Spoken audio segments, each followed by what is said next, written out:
myself and curse my fate, wishing me like to one more rich in hope, featured like him, with friends possessed. For years, everyone thought Dame Judi Dench was above drama, the nation's untouchable treasure. She was that rare legend who could hush an entire theater with Shakespeare's words or steal hearts around the world with just one look. Graceful, warm, endlessly kind. That's how people described her. But behind that charm and poise, there was a truth she kept buried deep. Now, at 90, with no more roles to win or critics to please, she's finally ready to speak her mind. No more pretending, no more protecting reputations, just raw honesty. Age brought her a bold kind of freedom, and she began talking about the people who pushed her patience to the edge, actors who brushed her off like she was a beginner, directors who laughed at her methods, co-stars who thought her kindness meant weakness, and the names? You'd never believe them, because Judi might have survived the toughest world in entertainment, the stage, but she never forgot disrespect. Some stories were whispered in the dressing rooms for decades, like the world-famous actor who embarrassed her during rehearsals, or the co-star who treated her like she didn't belong. There was even a director who humiliated her in front of the entire crew, and a fellow national treasure who turned one small disagreement into a full-blown rivalry. She never let those moments fade. 6 times she was hurt so deeply, she changed how she chose every project after that. 6 names she quietly avoided, 6 wounds that never truly healed. Once you find out who they are and what they did, you'll never see their performances together the same way again. So let's start with the one that rocked the British theater world, the clash no one saw coming. Number 1, Daniel Day-Lewis. Nobody expected Judi Dench to distance herself from him. On paper, they were 2 titans, living legends of British acting, each mastering their craft in completely different ways. Judi stood for discipline, elegance, and razor-sharp control. Daniel lived for total immersion. He became his characters completely. When they finally worked together, people expected magic. Instead, admiration turned to tension. Fast. What began as mutual respect turned into quiet exhaustion. The collaboration fell apart before it ever truly began. It all started during rehearsals for a grand period drama that was supposed to unite 2 of the greatest talents of their generation. Judi approached the script her usual way, with precision, focus, and absolute respect for timing. Daniel? He showed up already in character, speaking in his role's voice, walking with that same strange gait, refusing to break out of it for even a second. Judi Dench understood Daniel Day-Lewis's method. She respected his dedication, even admired it, but she also believed in limits, especially when an actor's process started dragging down everyone else on set. The tension finally exploded halfway through the shoot.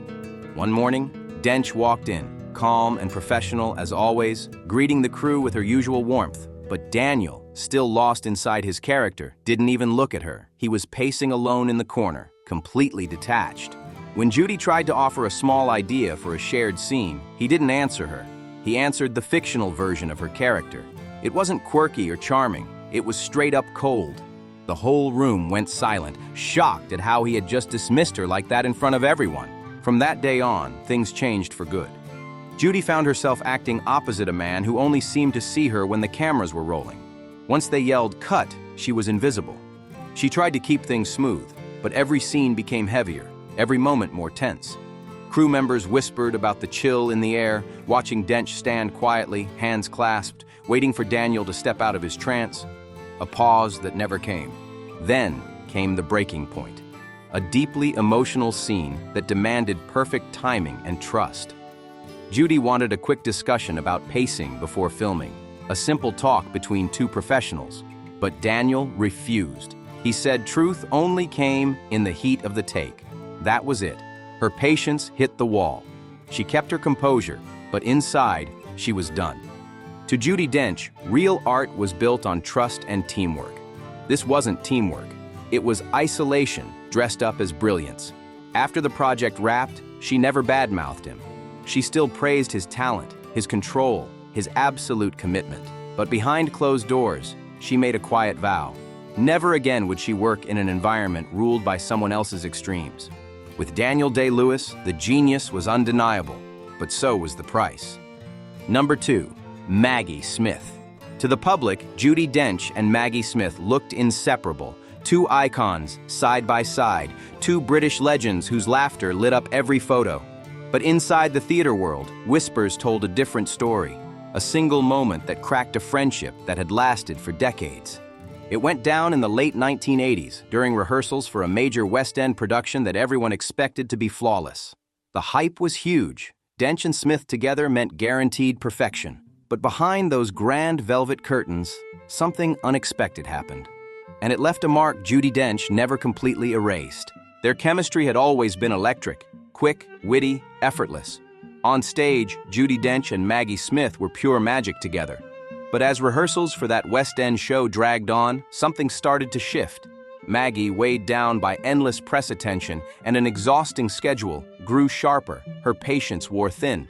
Meanwhile, Judi stayed her usual self, calm, focused, and determined to polish every moment until it shined. Then came the clash no one saw coming. Their two acting styles, one fueled by instinct, the other by precision, finally collided. During a crucial two-person scene, Judi paused to ask about the emotional pacing of a line, a question she'd asked 1,000 times before in her career. But this time, Maggie snapped. She turned to Judi, right there in front of the entire cast, and said, "If you want to direct the play, Judi, just say so." The whole room froze. You could hear the silence echo through the theater. Judi stood still, not just stunned by the words, but by the public sting of it all. It wasn't just what Maggie said. It was the tone, the brush-off, the implication that Judi's care for detail was somehow control. From that moment on, everything changed. Maggie retreated behind a wall of biting humor, the kind that left little bruises. Judi, ever the professional, answered with cool restraint. On stage, their performances were flawless, perfection in motion. But off stage, the distance between them grew colder by the day. People whispered, "The two queens of British theater have finally clashed." When the production wrapped, Judi thanked everyone with grace, showing no sign of the storm beneath. But in private, she made her decision.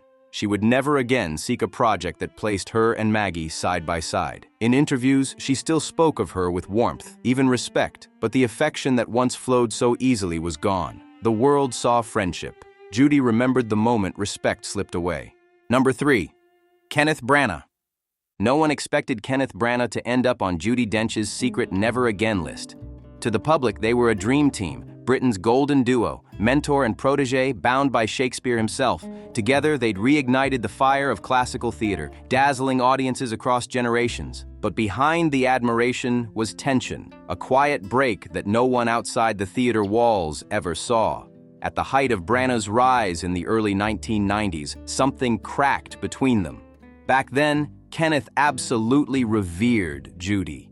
He studied her every move, her diction, her discipline, her fearless command of emotion. And she, in turn, respected his hunger, his fire, his drive to be the best. Every time they worked together, sparks flew, two generations colliding, each pushing the other higher. Producers whispered about the endless possibilities of their partnership, until that one rehearsal changed everything. Kenneth Branagh, riding high on his wave of sudden stardom, made a move that Judi Dench would never forget. During that fateful rehearsal, he openly dismissed her careful approach, right there in front of the entire cast and crew. He told her she was overanalyzing the rhythm and needed to trust the spontaneity of youth. The room froze instantly. Now, Judi wasn't upset by creative debate. She'd spent her entire career in them. What stung was the disrespect. This wasn't a conversation. It was a public correction. And coming from someone she had once mentored, someone she had proudly supported, it cut deep, deeper than any harsh critic ever could. From that day forward, their chemistry shifted overnight. Kenneth pushed for speed, spontaneity, and instinct. Judi pushed back with structure, control, and intention. The tension started showing up everywhere, in their clipped remarks, their cold silences, and the quiet exchanges of notes that said more than words ever could. What shocked Judi wasn't disagreement. It was arrogance. In one short season, the student had decided he was now the master. When the project wrapped, she stayed professional, smiling for the cameras, keeping things civil. But behind the scenes, she drew her line. Invitations to reunite on stage faded quietly into the background, and interviewers soon noticed she rarely spoke his name unless asked directly. And when she did, her answers were short, polite, and stripped of any warmth. The public assumed the partnership had just run its course, but it hadn't ended naturally. Judi Dench simply chose never again to work where respect could vanish so easily. Number 4. Steve Coogan. Now this name shocked everyone. Steve Coogan was the last person anyone expected to show up on Judi Dench's private list. They came from totally different worlds, different generations, styles, and corners of British entertainment. He was comedy, sharp, and unpredictable. She was pure dramatic mastery. Their paths rarely crossed, but when they finally did, the result left a sting Judi would never shake off. Their collaboration started with promise. It was a high-profile project meant to fuse Coogan's biting humor with Dench's emotional weight. Producers wanted fireworks, and at first, that's exactly what it looked like they'd get. Judi admired Coogan's speed, his sharp timing, the way he could twist a line on the spot and make it sing. But that balance didn't last. The turning point came early, during one of their first table reads. Judi was deep in discussion about a specific emotional beat, asking the director about a subtle shift in tone. Before the director could respond, Coogan jumped in with a smirk and said, "Judi, the audience isn't writing a dissertation. They'll be fine if the line's just funny." The room burst into polite laughter, but Judi didn't laugh. She simply lifted her head, her eyes steady, not angry, just disappointed. It wasn't the joke that bothered her, it was the message behind it. To her, emotion and depth weren't decorations. They were the work, and in that one careless quip, Steve Coogan had made her craft sound like a burden, a punchline to be brushed aside. From that moment on, Judi never forgot the way that room felt. The laughter, the chill that followed, and the quiet realization that even brilliance can lose its meaning when it forgets to respect the art itself. From that day on, everything between Judi Dench and Steve Coogan changed. The easy rhythm vanished. Coogan started improvising wildly, drifting through scenes that Judi had built with precision and care. He switched tones mid-line, tossed out her cues, and brushed off feedback like he owned the whole room. Judi stayed calm, never letting her frustration show, but everyone could feel the distance growing. Crew members noticed how she'd sit quietly, script in hand, eyes steady, just waiting for him to stop, for the chaos to settle, for the noise to fade enough for the real acting to begin. Then came the breaking point. During a rewrite session, Coogan made a joke that landed like a slap. He suggested cutting one of Judi's monologues, laughing that the movie needed less lecturing and more charm. The room chuckled nervously, but Judi didn't. She closed her script slowly, looked him straight in the eye, and said nothing. Absolute silence. That silence said everything. Everyone in the room felt it. A line had just been crossed. After the project wrapped, Judi never spoke about Steve Coogan again. When journalists mentioned him, her answers were short, almost mechanical. No praise, no shade, just neutrality. But for Judi Dench, that silence was the verdict. It was her clearest judgment, calm, final, and impossible to misunderstand. Number 5, Harvey Weinstein. This name sent shockwaves because Judi Dench had once appeared to have a respectful working relationship with him. To the public, it looked professional, even friendly. He backed several of her films, praised her discipline, and publicly called her one of the greatest living actors in cinema. But behind the scenes, she saw the real man, and one encounter changed her view forever. It happened in the early 2000s, during the height of awards season. Judi had just delivered one of her most celebrated performances. Weinstein, infamous for his ruthless control and manipulation, wanted total authority over her publicity schedule. He treated the campaign like a power game, and Judi refused to play. She valued her independence far more than trophies or headlines. At first, it was simple pressure, endless calls, demands, and suggestions. But soon, it turned condescending.